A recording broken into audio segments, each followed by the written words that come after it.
let's kind of start with Venezuela and with these boats. Like, how is this tied the narco terrorists, the drug traffickers, how is this tied to the Venezuelan government officials? Because from what I have been reading and researching, it seems that it's not just autonomous entities that are the drug cartels. It seems that they are either sponsored or maybe run by Maduro and his pals. Yeah, so the narco element of this, and we'll get to the terrorism part later, which is a very important specification on this.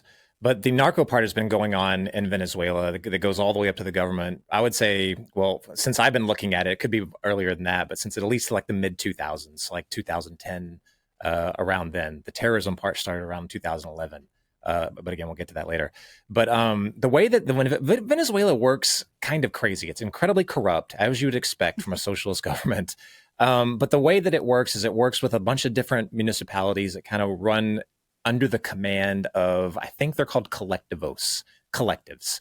And the government official will be in charge of the region. But then there's also these gangs that work with the permission of the specific head, like a governor or mayor or whatever.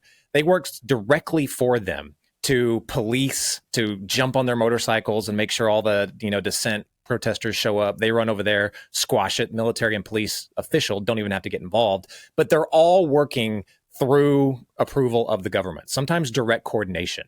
Tren de Agua has been known to operate in very similar ways, but like under the groups. Sanction of Venezuelan government officials, under the direct sanction of Colombia or Venezuelan officials.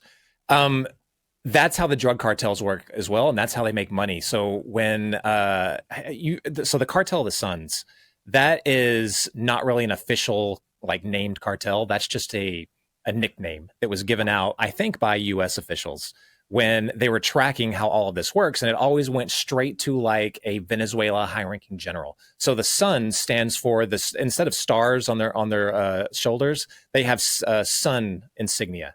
So the cartel of the Suns is the cartel of the high-ranking generals, basically, which also get their direct orders from, back then it was Hugo Chavez, now it's Nicolas Maduro.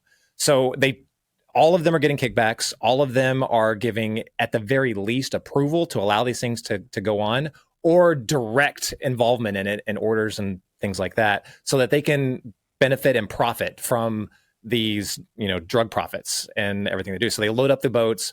I think the CIA has been operating there for a very long time.